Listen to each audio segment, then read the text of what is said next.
Eu quero saudar a toda essa igreja com a graça e a paz do Senhor Jesus e dizer um feliz ano novo para vocês, porque eu ainda não vi ninguém este ano, não é? E é tão bom estar aqui de volta. Então eu gostaria de convidar os irmãos para abrirem a palavra no livro de Deuteronômio, no capítulo 2. Vamos ler um versículo. Deuteronômio, capítulo 2, versículo 31, está escrito assim: Disse-me, pois, o Senhor, eis aqui tenho começado a dar-te Seom e a sua terra, passa a desapossá-lo para lhe ocupares o país. Amém. Vocês podem sentar. Nós vemos aqui, se nós não podemos ler tudo, que Israel tinha que passar por esse país, né? A Seom, que era o rei de Esbom. Eles tinham que cruzar Esbom, o povo de Israel, para não ter que dar uma volta enorme. Então Moisés mandou mensageiros ao rei dizer: deixa-me cruzar com meu povo a tua terra, porque nós não vamos ser pesada, pagaremos tudo pela água que vamos beber e tudo pela comida que vamos comer.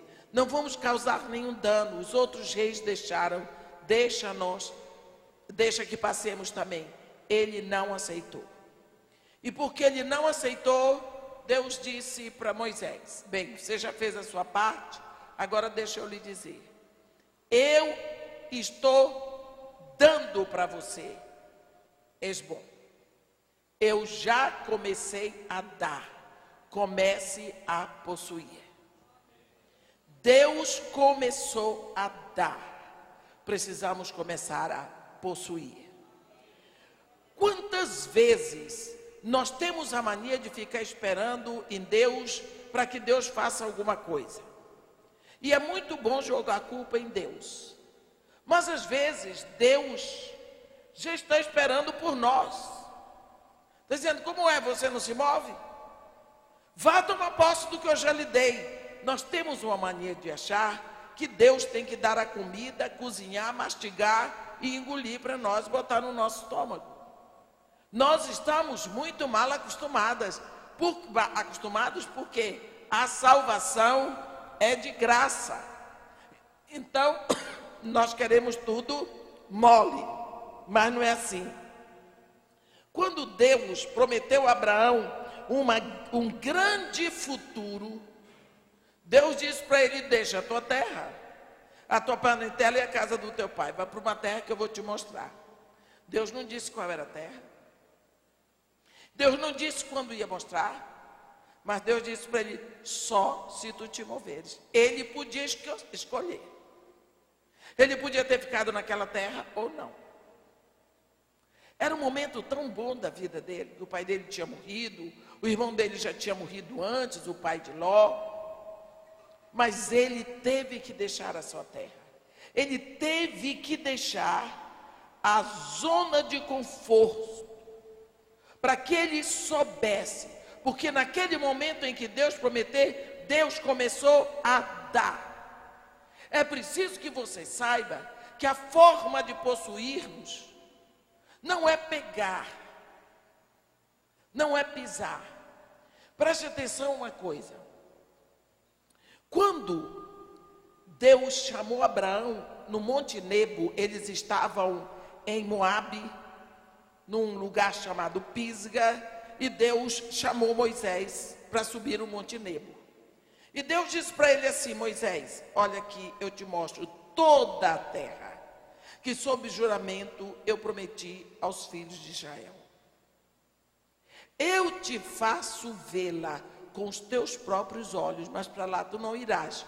E ali morreu Moisés, servo do Senhor. Presta atenção a uma coisa. Moisés nunca entrou na terra. Moisés nunca pisou na terra. O ministério de Moisés foi do Cairo ao limiar da terra prometida. O ministério de Moisés foi deserto. Ele ficou 40 anos antes, cuidando dos rebanhos de Jetro e mais 40 anos cuidando do rebanho de Deus. Mas ele nunca entrou na terra prometida. Josué e Caleb entraram 2 vezes, porque entraram em Kadesh Barnea e depois entraram para ficar. Mas Moisés nunca entrou. Só que a Bíblia diz que Moisés era o homem mais manso da terra, não é? E a Bíblia também diz que os mansos possuirão a terra e se deleitarão na abundância de paz.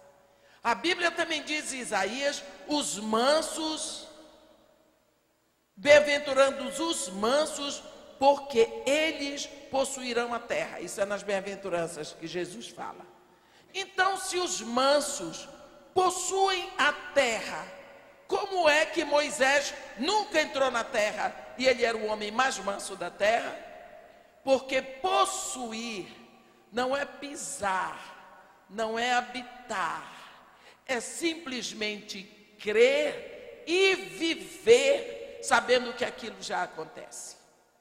Então, quando Moisés olhou lá do Monte Nebo e viu toda a terra, desde Gileade até Dan, as campinas, o mar ocidental e tudo, ele possuiu. Ele disse: é meu, é dos meus filhos, é de Israel. Porque ele possuiu, porque ele creu, porque Deus deu. E uma vez que Deus deu, está dado. Então, quando Deus começa a dar, você tem que começar a possuir. Às vezes nós ficamos querendo que Deus dê tudo. Então nós vamos começar a possuir. Não. Deus vai dando e nós vamos possuindo. E Deus vai dando mais e nós possuímos mais. Deus gosta de fazer um trabalho junto conosco. Eu já preguei sobre isso aqui. Primeira carta de Pedro diz que Deus nos dá uma fé básica para nos entregarmos a Jesus. Mas depois nós aceitamos a Jesus e nós acrescentamos excelência moral. Deus multiplica a fé. Aí nós acrescentamos conhecimento. Deus multiplica a fé. E nós acrescentamos domínio próprio e Deus multiplica a fé.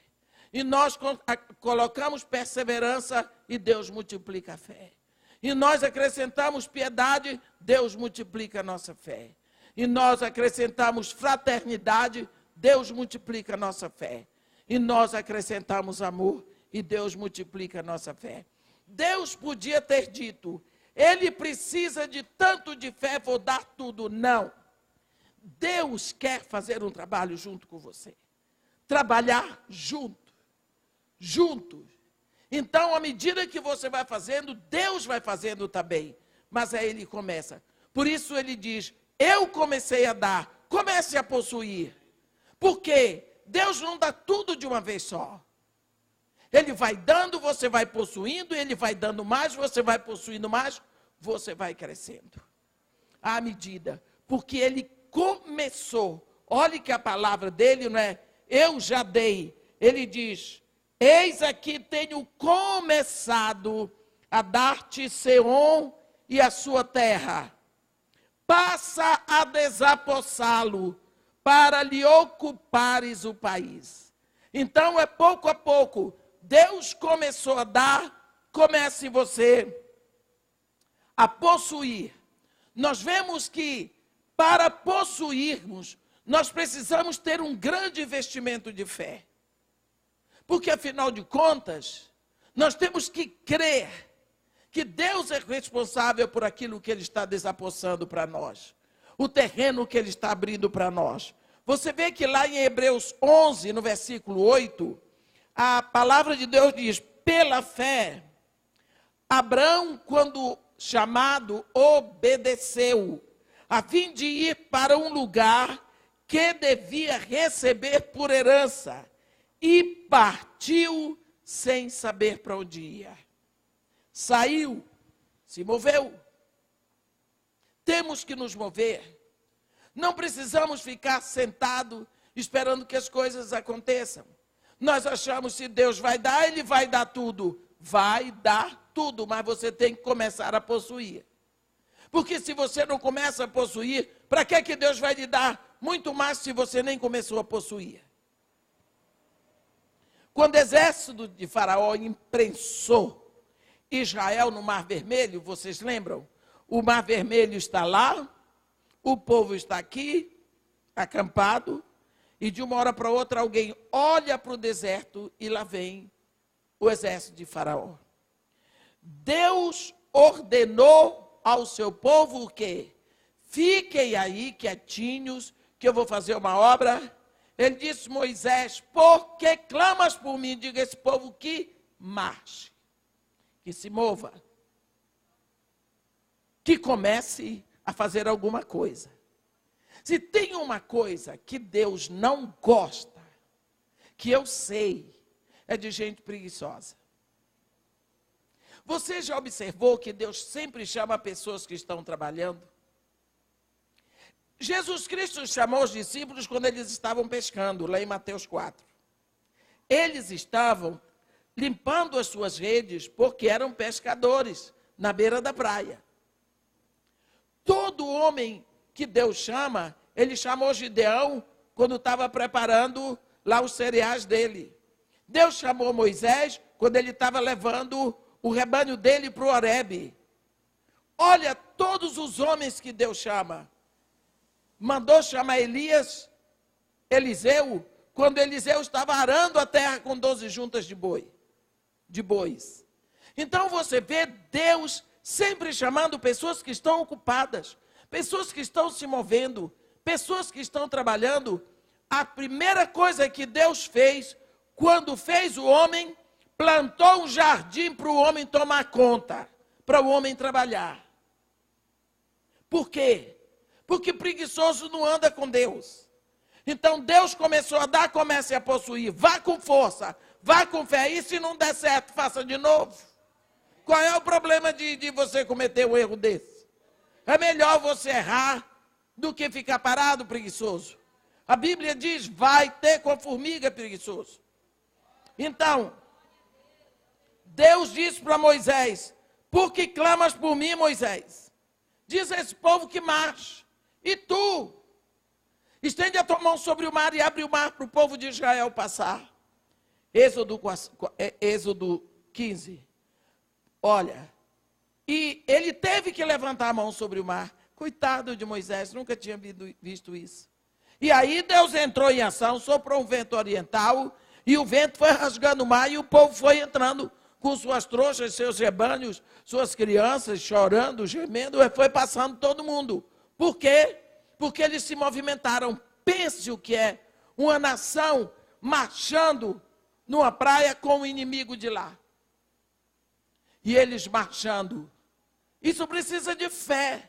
Para você se mover com Deus, você precisa de fé. A moeda do reino é fé, como a moeda do Brasil é real. Você não faz nada, você não adquire nada aqui no Brasil se não tiver o real. No reino de Deus você não consegue nada sem a fé. A fé é a moeda do reino de Deus. Não é? E se mover em fé é ridículo. Pense, lá vem o exército de Faraó e o povo aqui gemendo e chorando e marchando. Marcha, marcha. Não é ridículo? Mas foi marchando que eles creram e que Deus abriu o mar e eles passaram. Foi dando 7 voltas em volta das muralhas de Jericó, parando na 7ª e gritando. Você sabe o que é gritar para um paredão?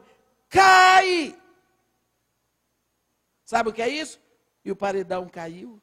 Sabe por quê? Eles completaram o mover da fé e Deus cumpriu o que tinha dito. E na 7ª volta eles vão gritar com grande grita e as muralhas vão ceder. E cederam por quê? Não foi por causa do grito deles, foi por causa da fé que Deus tinha começado a dar. E eles tinham que começar a possuir. Eles começaram a possuir do momento que eles começaram a se mover. Eles começaram a possuir. Preste atenção. Deus tinha dito para Josué, eu entreguei nas tuas mãos a Jericó, aos seus reis e aos seus valentes.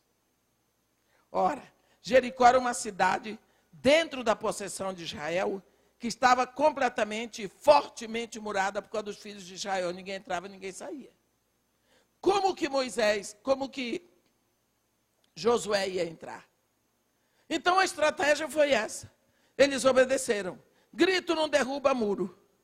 Mas se o grito é a obediência, a fé, na hora que você obedece, que a sua fé entra em ação, Deus derruba o muro. Porque o que derrubou a muralha não foi o grito, foi Deus. Porque ele disse para dar 7 voltas, gritar que as muralhas iam ceder. Olha, quantas vezes o tempo de esperar, o tempo de orar já passou. Mas, irmã, não tem que continuar orando, o problema é seu. Mas você tem que começar a agir. O nome diz oração. Oração. Você lembra dos marinheiros do barco de Jonas? Eu fico impressionada com aqueles homens. A Bíblia diz que eles oravam aos seus deuses e jogavam fora o peso do navio para o navio não afundar. Então, enquanto eles oravam, eles agiam. Nós achamos que não. Nós vamos ficar aqui naquela oração agoniada e agonizante de medo, uma oração de medo, uma oração de aflição, e Deus que se vire para fazer tudo. E depois a gente diz, foi Deus que não quis. Deus começou a dar. Comece a possuir. Comece, entre, vá em passos pequenos. Eu vou dizer para você, quando você começa a se mover em fé, nunca esqueça que fé tem um elemento esperança. A Bíblia diz que a fé é certeza e convicção. Certeza do que você não vê e convicção do que você espera. Então, se não tem esperança, não tem fé. E se não tem fé, não tem esperança. Uma depende da outra. Quando eu senti no coração e eu pedi a Deus uma favela, isso é uma coisa doida. Porque normalmente a pessoa pede uma igreja, pede um bairro, eu pedi a favela. Eu nem sabia o que eu estava pedindo. Mas eu queria. Eu conseguia no meu coração cobrir aquela favela e ver a favela totalmente evangelizada, conhecendo Jesus Cristo. Eu queria aquela favela para Jesus, pedi a Ele. Se o Senhor me der essa favela, eu vou entregar minha vida por ela. E eu criei que aquilo era sério. Aí comecei a namorar a favela. E a gente começa a namorar na oração. Eu normalmente pego uma foto do lugar, eu sou Lídia, né? E eu boto na minha frente e começo a orar em cima. E imponho mão, oro em cima, seco. Ah, macumbaria evangélica, deixa comigo que eu sou bom nisso. E boto a mão e vou fazendo. Isso é ato profético. É ato profético. E peguei minha... Eu vi que na frente da favela haviam crianças que ficavam na pracinha por ali jogadas. Jogando bola, pedindo coisa para os outros. Aí eu fui exatamente para lá com um violão, uma jarra de suco e uma caixa de sanduíche. Sentei lá com o violão, todo mundo começou a me olhar. E eu, com a cara de pau, comecei a cantar e a tocar. E aí as crianças vinham, me deu muito medo, porque eu achei que eles iam quebrar meu violão. Ela é doida. O que é isso aqui, hein? Eu dizia, é uma caixa de sanduíche. Para quê? Para quem cantar comigo. Isso aqui o que é? Eu disse, é uma jarra de suco, para quem quiser cantar comigo. Mas o que é que canta? Eu disse, o que vocês quiserem aprender, eu ensino. Foi desse jeito, ensinei as crianças a cantar, um corinho bem pequeno que vocês devem conhecer, a alegria do Senhor, a nossa força é. Rapidinho, falei de Jesus, rapidinho, tudo muito rápido. Quando você conversa com ímpio ou com criança, você não pode ficar falando, explicando ou dizendo versículos bíblicos, porque Isaías tal, versículo tal. Não venha com isso, que não dá. Isso é para crente velho. Aí depois nós orávamos pela comida e a gente se servia. Amanhã, e aí a senhora vem de novo, eu venho amanhã. Amanhã, essa hora eu estou aqui. Então eu passei a marcar encontro com aquelas crianças. Deus começou a me dar crianças. Eu estava começando a possuí-las. Então eu tomava o nome daquelas crianças e ia orar em casa. Comecei a possuir a terra. Comecei a possuir a terra. Comecei a ver a terra. Mas o meu sonho não era aquilo ali, era o morro. Só que eu não podia entrar na favela. Aquela favela dali nem polícia entrava. Havia uma guerra de 2 facções criminosas. E assim eu ia todos os dias. Cada dia eu ensinava uma canção. Um corinho sempre pequeno. Depois eu já levava triângulo. Depois eu já levava pandeiro. E assim eu fui formando o meu grupo. Todos os dias. Regado a lanche. Era sanduíche, suco, canção, palmas. E o meu grupo foi crescendo. E os adultos ficavam olhando. Um dia faltou um menino, que era um menino do triângulo. E aí eu disse para os irmãos dele, mas cadê fulano? Tem em casa com dor de garganta. Eu disse, quem está cuidando dele? Mamãe saiu cedo para trabalhar. E meu padrasto é aleijado. Eu disse, por que a gente não pode ir lá? A senhora vai? Eu digo, eu vou. Eu estava pedindo há muito tempo a Deus a oportunidade de subir a favela. Meus irmãos, quando aqueles meninos, um pegou a caixa de coisa, outro pegou o violão, que eles me levaram para dentro da favela, parece que eu estava tomando posse do Palácio de Buckingham. Era só a favela mais violenta do Rio. Maior concentração de centro de macumba. Deus tinha começado a me dar e eu estava começando a possuir. Nunca mais desci. Já me encontrava com os meninos lá dentro da favela, embaixo de uma jaqueira. Estou lá até hoje.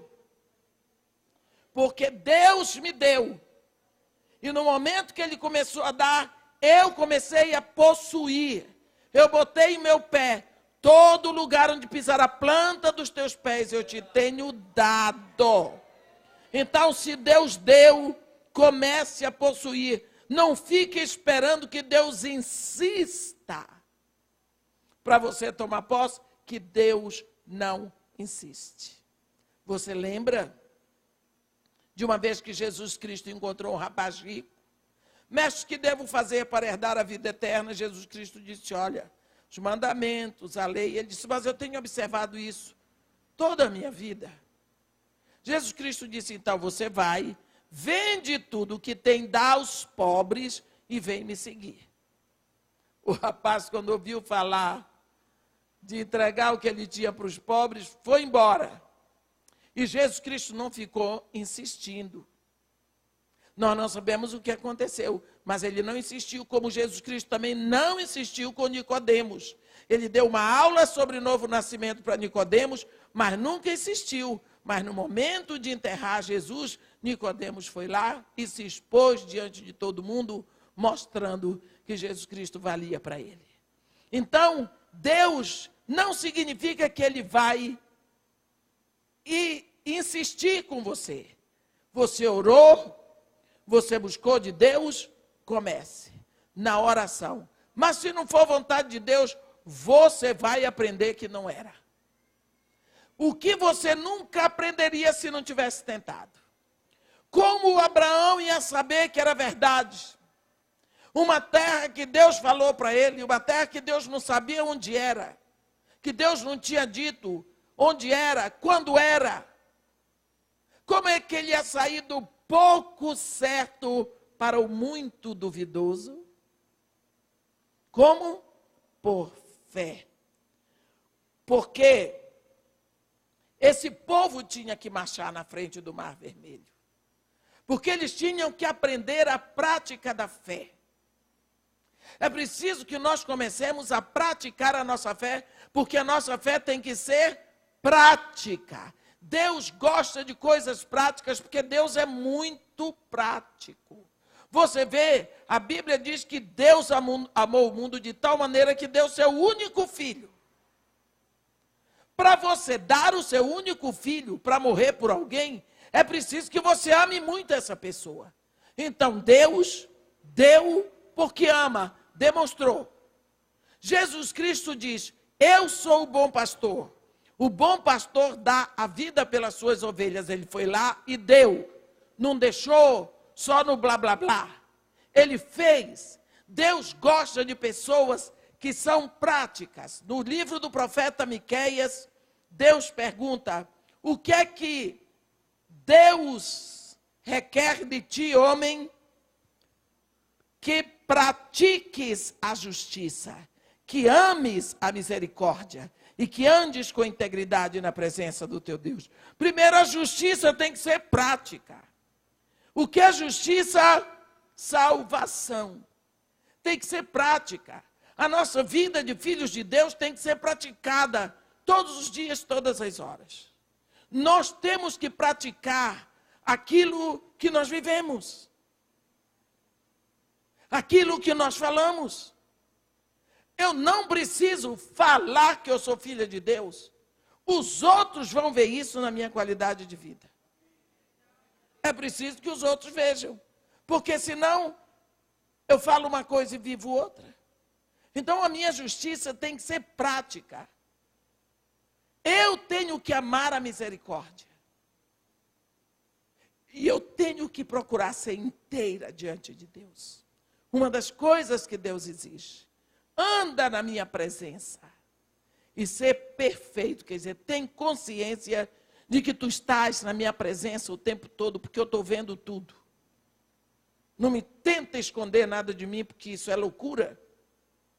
Então, se Deus começou a dar a você alguma coisa, vá com tudo, vá com fé, comece a estabelecer metas, porque você vai possuir aquilo. Deus não lhe deu um reino, comece a possuir esse reino, comece a viver como rei. Se Deus, Jesus Cristo lá na cruz nos constituiu reis, é para reinarmos sobre o pecado. Então comece a reinar, comece a dar ordem ao pecado, comece a ordenar aos seus desejos, as suas tendências, as suas inclinações. Às vezes a gente tem desejo imoral. Comece a ordenar: não, sai da minha mente, porque a tua presença aí é ilegal. Porque a minha mente tem que ser de Cristo. Sai, sai, sai. Olha para Jesus e medita na palavra de Deus, que Ele vai embora. Você tem que reinar. Não é o desejo imoral que vai botar você debaixo do pé. Vai ter que pensar em mim. Vai ter que ficar fantasiando. Né? Outro dia eu estava conversando com um rapaz que me disse que ele ficava dentro da igreja, na hora do culto, tendo fantasias eróticas no corpo das moças que cantavam no louvor, dentro da igreja. Por quê? Ele era escravo. Jesus Cristo, lá na cruz, o constituiu reino, para ele reinar sobre exatamente aquele desejo. Mas ele se tornou escravo do desejo. Quer dizer, o trabalho de Jesus lá na cruz foi em vão para ele. Ele apenas dizia que ele era crente. Ele apenas dizia que ele era filho de Deus, mas não se tornou um rei sobre o pecado. Então, se Deus lhe fez rei sobre o pecado, você tem que ordenar contra si mesmo. Olha, meus irmãos, é tão fácil nós brigarmos contra os outros. É tão fácil expulsar demônio, porque a gente expulsa em nome de Jesus. Mas quando chega na hora de nós lutarmos contra o nosso ego, contra nós mesmos, contra as nossas tendências, as nossas inclinações, aí, como nós dizemos, o bicho pega. É muito difícil lutarmos contra a nossa vontade. É muito difícil. Agora, é para isso que Deus nos chama. Deus começou a nos dar o reino, nós precisamos começar a possuir. E uma das formas de nós possuirmos esse reino, qual é? Proclamar esse reino. Proclamar esse reino. Eu estou vendo Eu moro há 33 anos em Copacabana, no mesmo lugar. E ali tem um bloco chamado Cabeça de Chave. Como tem 24 anos de ministério, 24 anos que eu não passo carnaval no Rio, eu só vejo o início desse bloco ensaiando por ali, chamado Cabeça de Chave, o nome do bloco. E eles começam a passar um mês antes do carnaval, eles começam a ensaiar, faz aquela batucada, depois vem a polícia, fecha a parte da Avenida Copacabana e eles saem passeando por ali, e o povo atrás, com criança, com cachorro, com gato, gente de cadeira de roda, tudo atrás, para se divertir. Fosse para ir na igreja, não ia, mas ali vale, tudo bem. E uma das coisas que eu fico impressionada é que eles saem fazendo propaganda do bloco. Saem fazendo propaganda, vendendo chaveirinho, camisa do bloco, para poder angariar dinheiro, para pegar mais instrumentos para a bateria deles. Eles saem numa alegria, falam com todo mundo, entram em fila de banco, gente na cadeira de rodas. Entram pelos bancos, vão para ponto de ônibus. Você sabia que as pessoas compram, que as pessoas dão dinheiro? Eu fico pensando como é que esse pessoal entrou agora. Eu conversei com uma senhora que morava no Paraná, sempre foi paranaense, foi para o Rio, foi fazer parte desse bloco e já estava com a camisa do bloco e vendendo coisa do bloco e fazendo propaganda do bloco. Encontrei ela na fila do Banco do Brasil. Ela foi me pedir para comprar um chaveiro. Eu disse para ela, há quanto tempo você pertence a esse bloco? Ela disse, é a primeira vez que eu estou indo, que eu sou do Paraná.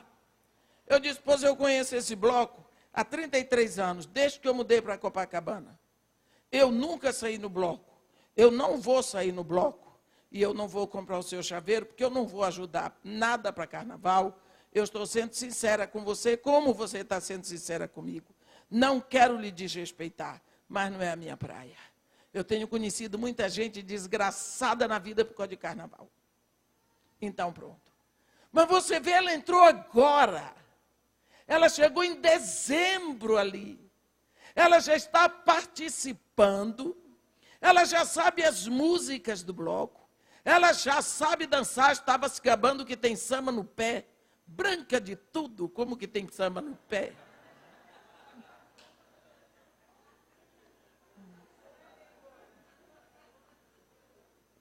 Não é preconceito, mas samba, a ginga é negra. É esquisito, vocês já viram aquele príncipe da Inglaterra quando começou a dançar um samba, coitado, parecia mais um polichinelo. Já sabe as músicas, já sabe dançar, já está imbuída de fazer o bloco crescer. Ama, vestiu a camisa. Como é que Deus entrega o seu filho e lhe dá um reino? E você tem vergonha de convidar alguém para vir na sua igreja. Deus começou a dar esse reino para nós. Por que que nós não começamos a possuir? Eu vi aquela mulher possuindo o bloco total, querendo aprender todas as músicas, querendo saber tudo. Ela está sabendo e aprendendo a história do bloco. Eu fiquei olhando para ela, eu fiquei admirada como as coisas do mundo são envolventes. E nós não começamos a possuir o reino. O dia que você começar a possuir a santidade do reino, você começa a ser santo. O dia que você começar a possuir a justiça do reino, você começa a ser justo. No dia que você começar a possuir a alegria do reino, você não vai ser uma pessoa derrotada pelos problemas que vêm lá de fora. O dia que você começar a possuir a honestidade e a honra do reino, você vai ser uma pessoa que tem honestidade para dar, honra para dar. Porque quantas vezes nós queremos honrar como se nós não temos honra? Como é que eu vou honrar se eu não tenho honra? Como é que eu posso dar aquilo que eu não tenho?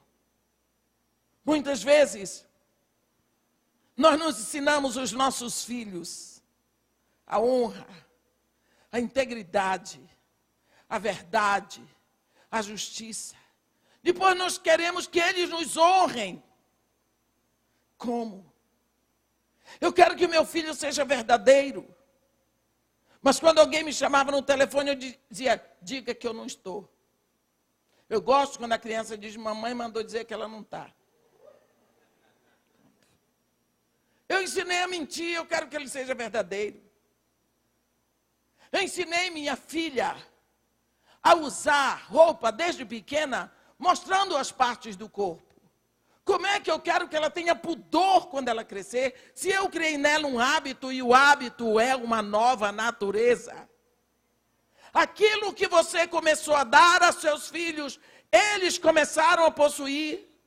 Se você começou a dar gritos com eles, eles começam a possuir grito e vão lhe responder com grito. Se você começou a dar a ele uma forma de se vestir que é completamente imoral, eles vão se vestir com imoralidade. Por quê? Porque eles começaram a possuir. Nós só podemos possuir aquilo que nos é dado. Se Deus começou a dar, vamos começar a possuir aquilo que Deus nos deu. Olha, aquele povo de Israel tinha que começar a possuir a solução do problema. Eles não sabiam qual era a solução. Mas Deus disse que era para marchar. O povo marcha, Moisés estende a mão sobre o mar e eu mando o vento oriental. O povo começa a marchar, porque clamas por mim, primeiro. Diz ao povo que marche, e tu estende a mão sobre o mar, abre o mar para o povo de Israel passar. Pronto. Moisés nunca tinha ouvido dizer que estender a mão sobre o mar, abrir o mar. O povo marchou sobre o mar, coitado, nunca tinha marchado na frente do mar, porque eles nunca tinham saído do Egito, que só tem ali no Rio Nilo. Todo mundo marchando. Ele fez a parte dele. Moisés estendeu a mão, fez a parte dele. Deus fez a parte dele. Mandou o vento oriental que rasgou o mar. Pronto. Deus começou a dar. Deus mandou fazer. Pode entrar na onda de Deus. Porque vale a pena. Por que eles tinham que começar? Porque lá na frente, um dia, eles teriam que atravessar o Jordão. Na época da maior cheia. No espaço mais caudaloso do rio, um dia eles iam olhar para aquilo e iam dizer, vai se abrir. Em fé, Josué disse, põe o pé no rio. Quando eles botaram o pé no rio, o rio se abriu de uma vez, enrolou para cima, fez um paredão e a parte de cá continuou a descer. E o povo atravessou. Isso foi algo que eles já tinham visto acontecer. Deus começou a dar. Comece a possuir. O único meio para nós entrarmos na próxima bênção é cruzando a barreira do medo. É cruzando através do medo. Todas as vezes que você tem muito medo, você tem que cruzar. Senão você não possui. Porque as coisas de Deus, elas são coisas sobrenaturais. Não são coisas que podem acontecer, a gente fica pensando, por que acontece isso comigo? Eu cheguei de viagem e encontrei só desafio, cada um maior do que o outro. Mas eu tenho certeza absoluta que uma bênção grande está para vir. Só pode ser, né? Só pode ser, porque até o telefone está cortado por falta de pagamento. Mas acontece que está tudo pago. Já fui na companhia 2 vezes, mostrei, eles não ligam. Está tudo pago. A geladeira Faltou luz sozinha, apodreceu tudo. Estão fazendo um trabalho na frente do meu prédio para trocar pastilha. Quebraram 4 vidros da frente. Isso tudo. Vocês acham que é brincadeira ter que voltar a comprar geladeira? Ter que agora brigar com companhia para me colocarem os vidros? Viver sem telefone? Eu. E o mais engraçado é que meu telefone não serve para eu chamar. Ele só recebe. O pessoal diz isso no Rio, é telefone Pai de Santo, só recebe. Né? Mas o que é que eu vou fazer? Será que Deus só pode ser louvado, só é digno de louvor, quando tudo vai bem? Quando tudo parece errado, Deus continua digno de louvor, porque só Ele é digno de louvor. Não adianta. Não adianta. Não adianta. Não é? Deus continua sendo digno do louvor. Há um momento na história de Israel que eles dizem assim: quando nós fomos levados cativos de Sião, os nossos amigos nos pediam canção. Cantai-nos alguma das canções de Sião. Mas como iríamos cantar o canto do Senhor em terra estranha? Eles dizem, começa assim: às margens do rio da Babilônia, assentávamos e chorávamos, lembrando-nos de Sião. E nos salgueiros que lá existiam, pendurávamos as nossas harpas. Porque eles estavam sendo levados cativos, porque eles estavam tristes, então eles desprezaram o instrumento do louvor. Eles penduravam as harpas nos salgueiros, como quem diz, não vou mais louvar. Por quê? Porque está tudo difícil. Está vendo?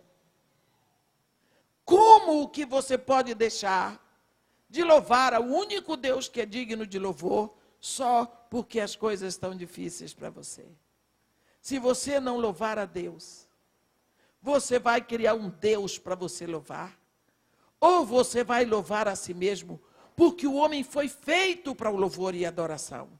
Se você não louva e adora o Deus verdadeiro, você vai criar um Deus para você louvar e adorar, mas você vai fazer, porque você foi criado para o louvor e adoração.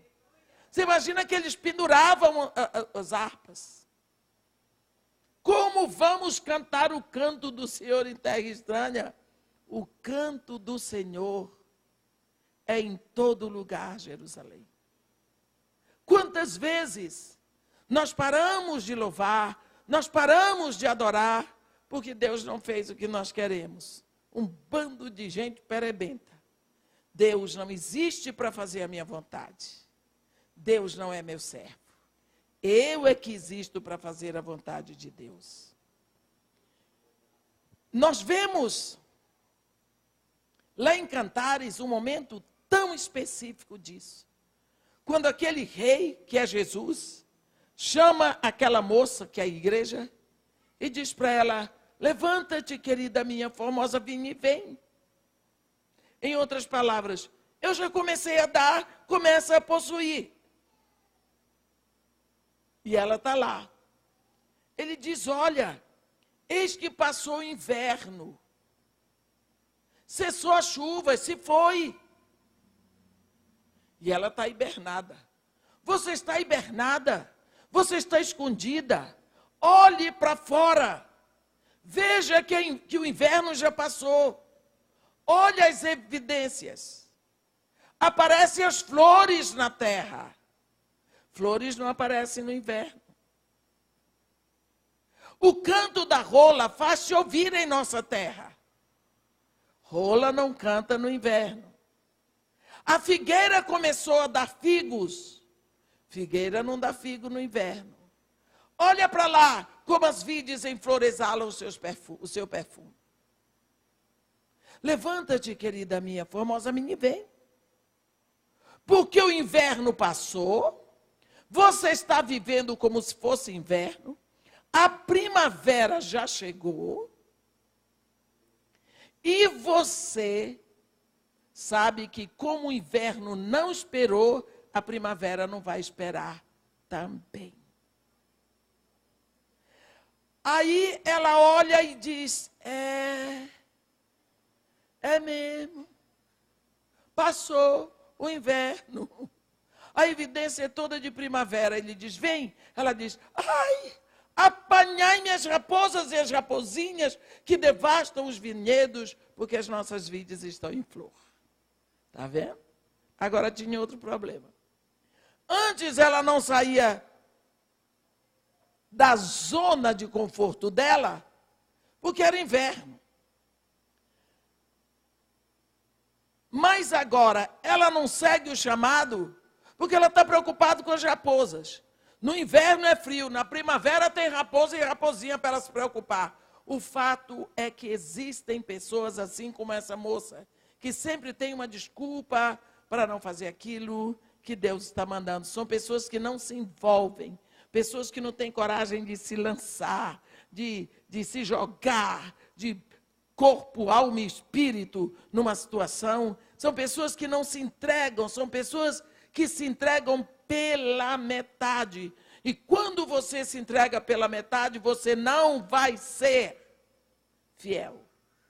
Um coração dividido é um coração que não tem capacidade para fidelidade. Lá em 1 Crônicas, e eu vou dizer para vocês com toda a seriedade, lá em 2 Crônicas, no capítulo 25, tem a história de um rei assim, que tinha o coração dividido. Tinha o coração dividido, não se entregava totalmente a Deus. A Bíblia diz assim, no capítulo 25 de 2 Crônicas, era Amazias da idade de 25 anos, quando começou a reinar, e reinou 29 anos em Jerusalém. Sua mãe se chamava Jeoadã de Jerusalém. Fez ele o que era reto perante o Senhor, não porém com inteireza de coração. O que vai acontecer? Ele vai trair a Deus. Porque o coração dele não estava inteiro.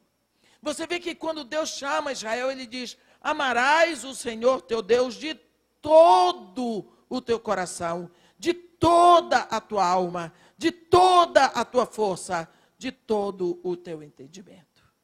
Quando Deus se entrega, ele se entrega por inteiro. Quando ele dá alguma coisa para você, ele dá por inteiro. Ele deu a você o ar para você respirar. E deu tudo mais que facilita a sua respiração. Quando Deus lhe deu os olhos, ele lhe deu todo o equipamento visual para você olhar. Quando Deus permitiu que você saísse do ventre da sua mãe, você era um adulto em potencial. Tudo estava dentro de você para crescer. Porque você não nasceu do tamanho que está. Ali estava a possibilidade para nascerem dentes, para crescer cabelo, para você se tornar uma pessoa grande, para você, Deus lhe deu inteligência para você aprender e nunca limitou a sua inteligência. Se você parou de estudar, é porque você quis, mas sua capacidade de aprender continua, porque Deus não colocou limite. Então, Deus começou a dar, comece a possuir. Não fique fazendo as coisas contadas. Faça com inteireza de coração. Você sabe o que vai acontecer? Esse homem reinou 25 anos em Jerusalém, fazendo o que era reto. Mas não era esse Deus que ele queria servir. Ele tinha uma queda. Ele tinha uma paixão pelos deuses do povo de Seir.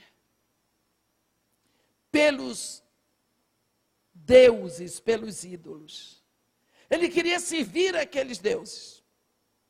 Ele servia ao Senhor Deus de Israel, porque ele era rei ali, não é? De Judá, desculpa. Mas ele não tinha interesse de coração.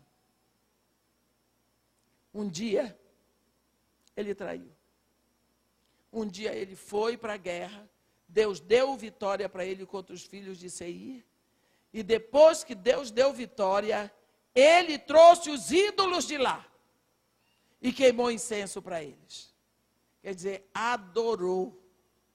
Depois de 25 anos, ele cometeu o adultério.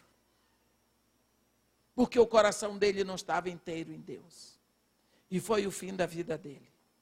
Por isso é que Deus não dá tudo de uma vez, ele dá o potencial e você vai tomando posse.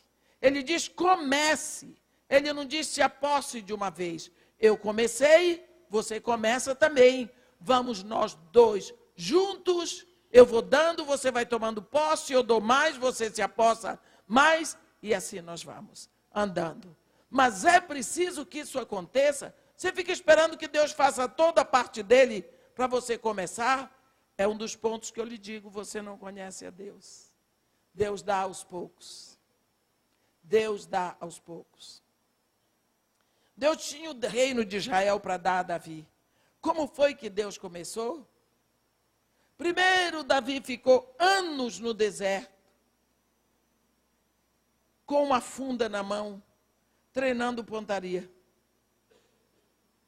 Ele teve que aprender a lutar contra o urso. Leão vinha contra o rebanho dele, ele teve que aprender a lutar contra os leões. Tomar a ovelha da boca do leão. Tudo isso ele teve que aprender antes. Ele estava sendo preparado para começar a possuir o quê? Fé, certeza, segurança no Deus dele. Quando ele foi para ser rei, primeiro ele foi derrotar um filisteu. Como? Com a fé que ele tinha quando ele disse para Saul: eu lutei e venci um leão e um urso. Eu vou fazer a mesma coisa com esse filisteu. Porque ele estava acostumado. Ele passou anos lutando e jogando pedra com a funda. Ele desenvolveu uma pontaria espetacular. Ele passou anos estudando e aprendendo a tocar harpa, se tornou um arpista famoso. Agora, nós queremos que Deus faça tudo. Toma aqui, Davi, o reino é teu, senta no trono e vai reinar. Qual a experiência que ele tinha?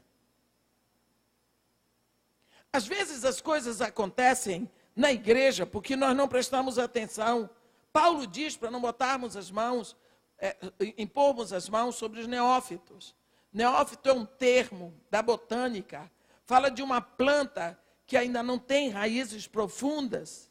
Qualquer ventania pode levá-la, mas especialmente uma planta que ainda não passou pela poda, ainda não sofreu o sofrimento. Ele nos molda, ele nos aprimora, ele nos fortalece. O sofrimento é ferramenta de Deus nas nossas vidas. Então, Davi teve que passar por todo esse sofrimento. Quando ele foi entronizado em Israel, ele era um homem, ele era um guerreiro, ele podia lutar por Israel. Por quê? Porque Deus começou a dar, ele começou a possuir a destreza de um rei, de um estadista, desde o tempo que ele tomava conta do rebanho de Jessé, seu pai. Então, existe um tempo de aprendizado. E nós, às vezes, não queremos estudar. Nós vemos que quando Paulo, uma das cartas que eu gosto muito é a carta de Tito. Quando Paulo manda a carta para Tito, ele deixa bem claro que ele escolheu Tito para ficar em Creta.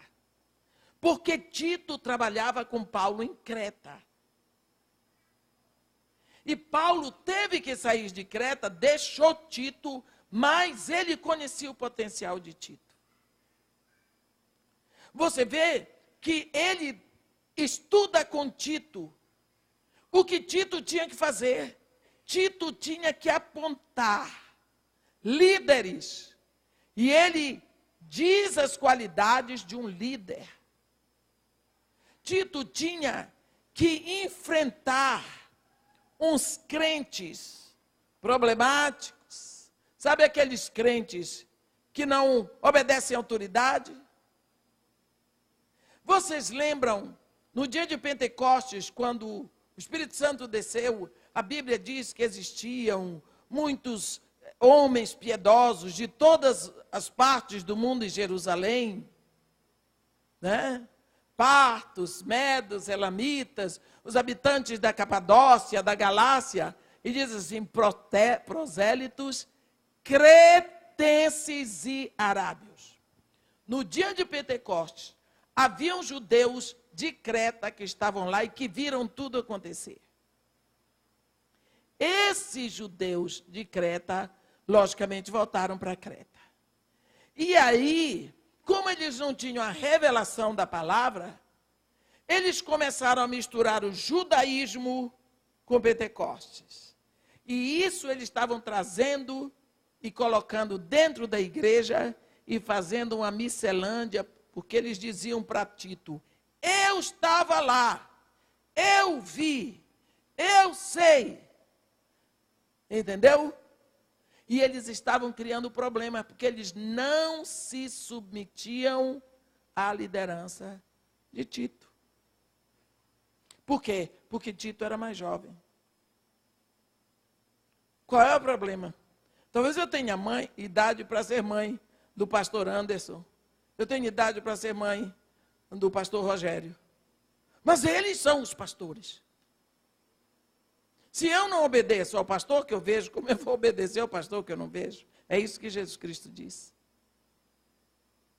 Então, autoridade é autoridade. Quando Paulo faz isso, Paulo sai de lá, apontou Tito, porque Tito tinha capacidade. E Paulo conhecia o potencial de Tito. Às vezes nós impomos as mãos sobre pessoas que não têm capacidade, são pessoas que são descompensadas emocionalmente, pessoas que não têm capacidade de levar o ministério à frente, tanto que Tito foi um grande líder. Quantas vezes o nosso coração está dividido e nós não estamos entregando o nosso coração a Deus como Amazias? Resultado, um dia, se você não tem o seu coração inteiro em Jesus, você trai. Se você não tem o coração inteiro em Jesus, um dia você trai. Não estou falando de você ter tentação. Jesus Cristo mesmo diz, vigiai e orai para não cair na tentação. Mas nós precisamos tomar conta do nosso coração. Quando nós lembramos, lá em Lucas 17, tem um momento em que Jesus estava passando naquela região ali da Samaria, não, da Galileia. E ele entrou numa vila. E quando ele entra nessa vila, saem 10 leprosos na direção dele. Isso está escrito em Lucas 17. E esses 10 leprosos tinham a consciência assim, nós não podemos nos aproximar porque nós somos leprosos. E os leprosos ficavam fora da cidade. Nós sabemos, quando lemos Levítico 13 e Levítico 14, que a lepra significa pecado, não é? Quando se fala em lepra, a lepra é o pecado. Então, quando esses 10 leprosos gritam para Jesus assim, a Bíblia diz, ao vê-los, eles dizem, mestre, tem misericórdia de nós. E Jesus Cristo, ao vê-los, disse, ide e mostrai-vos aos sacerdotes. Ide e mostrai-vos aos sacerdotes. Naquela época, quando você tiver tempo, agora no carnaval, todo mundo vai ficar em casa, né? Então você pega o capítulo 13 e o capítulo 14 de Levítico, você vai ver que a lepra é metáfora de pecado. Mas, quando a pessoa tinha lepra, tinha que ser posta fora da cidade. Quando ele percebia que a lepra estava curada, ele vinha e se mostrava para o sacerdote.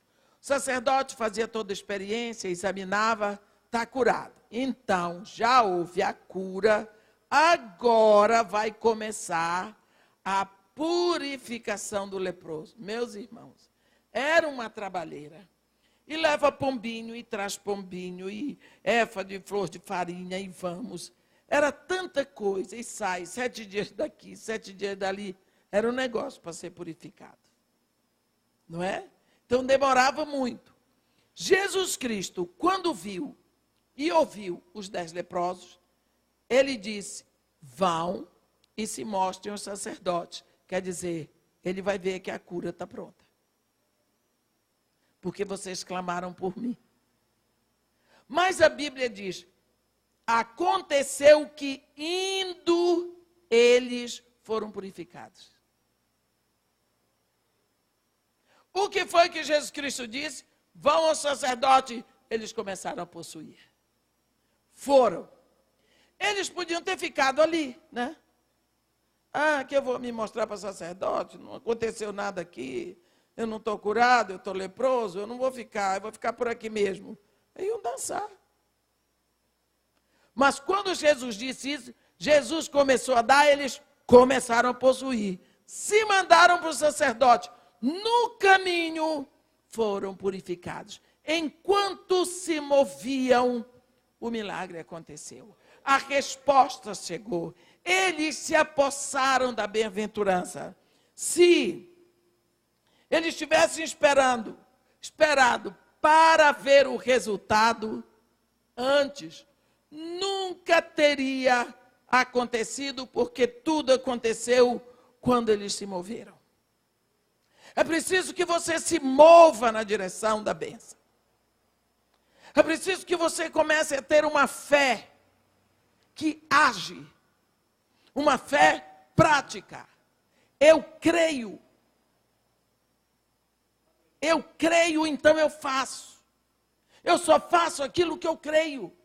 O meu ministério é a expressão da minha fé. Eu prego o que eu creio. Eu vivo o que eu creio. Eu estou há 24 anos trabalhando para sustentar criança numa favela, porque eu creio nisso. Eu creio nisso. Pronto. Então a minha vida é a expressão da minha fé. O nome do meu ministério chama-se Casa de Marta, de Maria e Marta. É fé e obras. Porque se eu creio e eu não faço, meus irmãos, minha fé é morta. Então, se eu creio, eu faço. A minha fé é viva. Ah, você fez errado, eu vou fazer de novo. Quantas vezes, quantas forem precisas. Ah, irmão, eu queria passar um tempo com a senhora lá no Rio para aprender como é que faz o trabalho social. Comigo você não aprende. Por quê? Eu não aprendi com ninguém. Até hoje estou fazendo bobagem. De vez em quando eu faço errado, tenho que refazer. Eu não sei como é que se faz o trabalho social numa favela. Eu fui começando. Eu fui tomando posse. Eu fui vendo o que dava certo. Eu fui colocando o coração e orando. Orando. Pedindo a Deus misericórdia. E está lá. O que tem está feito. Melhor do que isso não sei fazer. Então, é preciso que você saiba. Deus diz para Moisés, eu comecei a dar. Deus está dizendo para ele que está só no começo. É um princípio. Deus começa e você começa a possuir. E quanto mais você possui, mais ele dá. E você possui e ele dá muito mais. Você se torna um gigante. Por quê? Porque ele começou a dar. E você começou a possuir. Mas como é que Deus, ele começa a dar? Você espera que ele dê tudo. Olha o que Jesus ensina. O pão nosso de cada dia dá-nos hoje. O pão de hoje o Senhor dá hoje. O pão de amanhã você dá amanhã. Como foi que Deus ensinou o povo no deserto? O maná de hoje, Deus tira hoje. O de amanhã, amanhã. Se você pega do maná de hoje para guardar para amanhã, amanhece apodrecido. Por quê? O de hoje é de hoje. Você tem que crer que amanhã vai ter. Não é? Não é assim? Então, por que que você quer que Deus lhe dê logo tudo hoje? Porque aí você fica seguro. Porque é melhor que aquilo esteja na sua mão do que na mão de Deus. Porque na mão de Deus você não tem certeza se está bem guardado. Nós temos uma visão um pouco deturpada de quem é Deus. Deus começou a dar, sabe por quê? Porque Ele quer dar muito mais. Nunca se esqueça que você está agindo com Deus, que em tudo nele é infinito. Ele começou a dar. Comece a possuir e Ele vai dando muito mais e você vai possuindo muito mais. É assim que se vive com Deus. Eu não sei o que foi que Deus lhe mandou fazer, mas é só quando você começar a lutar que Deus se une a você para lhe tornar muito mais que vencedor. É preciso que você saiba que Deus está disposto e Ele quer andar com você. Mas é preciso saber se você está disposto a crer no interesse dEle por você. Quantas vezes nós nem acreditamos que Deus está interessado em nós? Pode ser que nenhum dos seus amigos esteja interessado em você, mas afinal de contas eles não criaram você no ventre da sua mãe. Eles não lhe deram o ar que você respira. Eles não são responsáveis pela cor da sua pele, mas Deus é. Porque Deus é o culpado de eu ter nascido negra. Porque senão Ele não tinha me dado um pai negro. E eu digo de todo o coração, pai, muito obrigado. Eu gosto muito de ser negra e de saber o pai que eu tive. Então, nós precisamos saber que Deus nos dá consoante a sua vontade. Então, nós temos que começar a possuir aquilo que Ele começa a nos dar. Não fique esperando que Deus dê tudo para você começar a possuir. Comece junto com Deus. Ele diz, eu comecei a dar. Comece a possuir. Eu lhe entreguei esse reino. Vai lá e desaposse o rei. Eu entreguei Josué nas tuas mãos. A Jericó, seu rei e seu valente. Vai lá e toma posse de Jericó. Como? Vai. Josué foi. Você acha que ele tinha um grande exército? Não. Começou a dar. Comece a possuir. Quando Deus mandou Noé construir a arca, Deus mandou e ele foi cortar cipreste. Começou a possuir. Começou a ver os ciprestes maiores que ele tinha que fazer uma barca enorme, um navio, sei lá, uma arca, um caixotão na realidade. Ele começou. E à medida que ele começou a cortar, sem serra elétrica, ele cortou e cortou e cortou e fez tábuas. Eu não sei quanto tempo esse homem andou fazendo isso. Todo mundo devia rir dele. Como é que você constrói um navio no deserto? Tinha que construir na beira do mar. Noé, o que é isso? É que Deus vai mandar dilúvio. Todo mundo ria. Só ele tomou posse. Quando foi na hora de Deus mandar o dilúvio, Deus trouxe o mar ali onde estava o barco de Noé. Não é? Porque Deus começou a dar, ele começou a possuir. Na hora que a barca estava certa, Deus disse, agora entra na arca, tu e teus filhos e tudo que é teu, e fecha a porta que eu vou começar a chover sobre a terra. E pronto. Por quê? Porque Deus começou, Noé começou. E Deus então começou a prover fé para Noé, força para Noé, começou a molar os instrumentos que Noé cortava. Deus começou a abrir a mente de Noé para construir um grande navio. Noé não era um carpinteiro, Noé era um vinhateiro. Ele lidava com a agricultura. Carpinteiro era Jesus. Então, como que Deus deu sabedoria, Deus começou a dar, esse homem começou a possuir. Então, todas as vezes, você está pedindo uma coisa a Deus há muito tempo, quem sabe Deus começou a dar e você não se moveu para possuir. Hein? Você fica pedindo a Deus que você precisa de uma casa.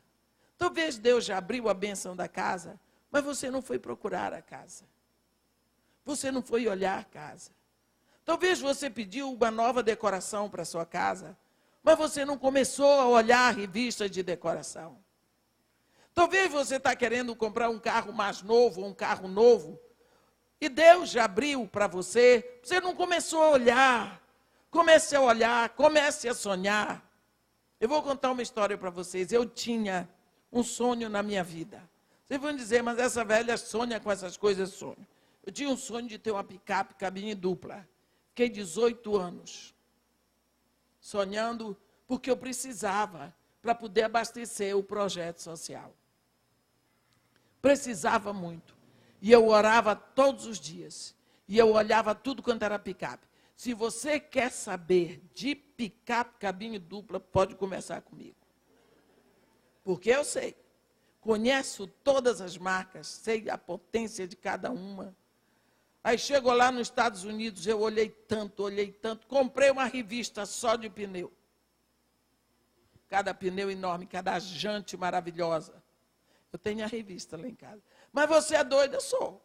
Todo mundo não tem sua loucura.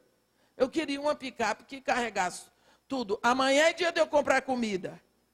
Eu ponho tudo na picape, na parte de trás, levanto o banco de trás do meu, ponho tudo ali, fica igual um salão. Chego no morro, parece que não tem nada. Mas carregar isso tudo num Gol, num Paraty. Vocês não sabem a dor, guarda me parando na rua, era aquela dor. Quando chegava no primeiro quebra-mola da favela, o carro fazia pum, e ficava lá. Vinha com o bico assim para cima. Então, eu fiquei 18 anos. Eu tinha a revista com todos os pneus, com todas as jantes. Eu sabia tudo direitinho. Eu chegava, dizia assim, ó, aqui, ó, o pneu custa tanto, mas não precisa ser esse. A jante, falava da picape com Deus, abria o coração. Eu preciso de uma. Eu não quero uma BMW, eu não quero uma Mercedes, eu não quero uma Ferrari. Eu quero uma picape cabine dupla. Eu preciso de uma para carregar as coisas. Bem, um dia eu ganhei. Eu ganhei uma picape. 0 quilômetro. Espera que tem mais. Banco de couro, a diesel, completíssima, o top do top do top. Sabe qual foi o preço da picape? R$150 mil. O seguro dela já estava pago e foi R$157.500. Ganhei. Uma Hilux da Toyota. Ele me deu o que tinha de mais avançado no Brasil no momento. Foi Deus que me deu. Se dependesse de eu comprar, não dá para comprar um pneu. Ele me deu. Mas se você soubesse, desde quando eu tinha começado a possuir, eu tinha foto de tudo quanto era picape. Foto. Comecei a possuir. Porque Deus já tinha liberado a bênção para eu ter. Preste atenção. Deus já tinha liberado. Ele só não disse quando é que ele ia me dar. Então, quando ele libera a bênção, ele começou a dar.